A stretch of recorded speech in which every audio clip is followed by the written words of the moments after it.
Bom dia, senhores telespectadores. Hoje no Jornal News contaremos com a presença do engenheiro mecânico.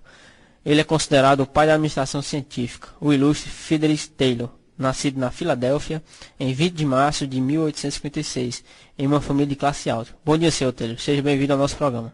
Bom dia, Ney. E a todos os telespectadores do IFCE. É um prazer estar aqui. Senhor Taylor, como surgiu essa ideia de criar a teoria científica da administração? Como consequência da Revolução Industrial, houve um crescimento desordenado e caótico das empresas.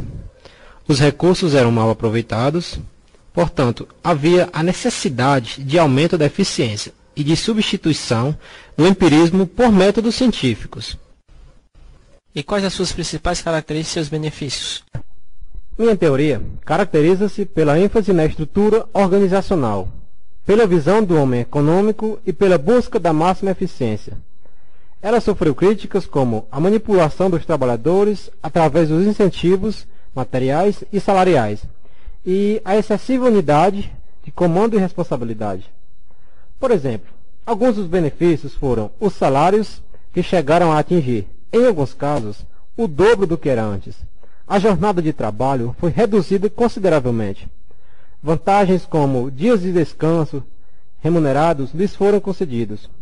Com isso, produtos com qualidade superior aos anteriores foram obtidos.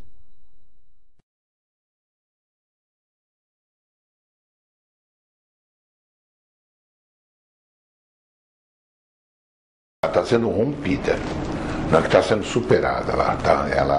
A gente está cuidando das rupturas. Né? O movimento da administração científica, ele era extremamente adequado para a época. Você lembra? Eu tinha que transformar um agricultor em operário. Eu tinha que colocar na mão dele instrumentos cujo valor era superior a 10 anos de salário dele. Então, eu não podia deixar ele errar.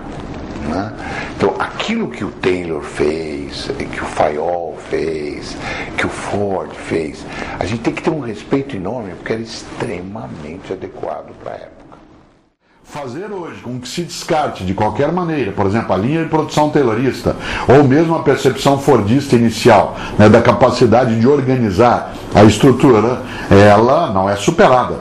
O que se superou foi a desumanização como uma convicção descartável. Isto é, o trabalhador, a trabalhadora, o homem e a mulher que atuam em processos, mesmo que de base taylorista, para aumentar a capacidade produtiva, eles não podem ser entendidos como parte daquela máquina e nem como máquina. Ao contrário, é necessário, inclusive, que ele seja preparado para outras atividades, outras tarefas e se sinta reconhecido no que faz. Se nós observamos, por exemplo, uma orquestra, ela tem um funcionamento em que cada um tem a sua tarefa. Nem todos fazem a mesma coisa o tempo todo, mas uma orquestra tem grupos de instrumentos que atuam na mesma direção. Vamos dizer que isso seria uma forma taylorista até. Você tem o grupo de sopro, de oboé, você tem o grupo de violinos, tem o grupo de cordas, você tem o grupo de metais. Isto é, eles têm uma forma de sintonia dentro dessa diversidade. O que se tinha no taylorismo original era apenas a monotonia da ação. E hoje se trabalha com a perspectiva que é de se obter uma harmonia maior. Muita gente ainda é saudosa da exclusiva forma taylorista. Mas isso hoje, especialmente com as plataformas digitais, leva a uma mudança muito rápida na percepção. Algumas coisas, mesmo no campo da agricultura, da produção agrícola, elas persistem. Já há uma mudança, mas ela não é tão veloz quanto os outros processos. De qualquer maneira, o que vale, a grande novidade é que supor que já podemos sepultar, né, podemos enterrar a concepção taylorista na totalidade, isso de maneira alguma. Aliás, nem deveria, porque ela tem vários princípios que não são descartáveis e que tem um nível de aplicabilidade que ultrapassa o século, né, da sua origem.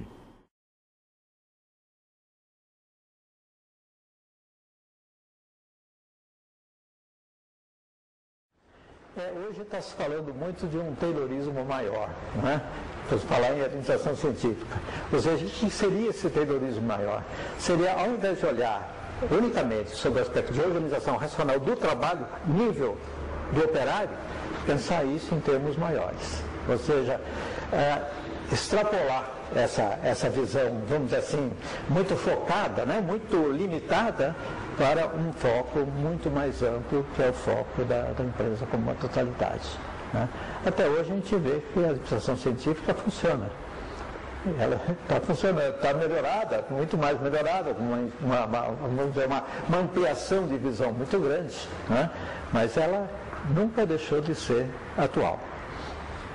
Tem gente que diz até que ela se traduz hoje em vários sistemas de gestão empresarial. Sem dúvida, sem dúvida. Quando a gente fala hoje em reengenharia, o que é a reengenharia? É a retomada, né, de todo um estudo vamos dizer assim, de racionalização do trabalho, né? Não mais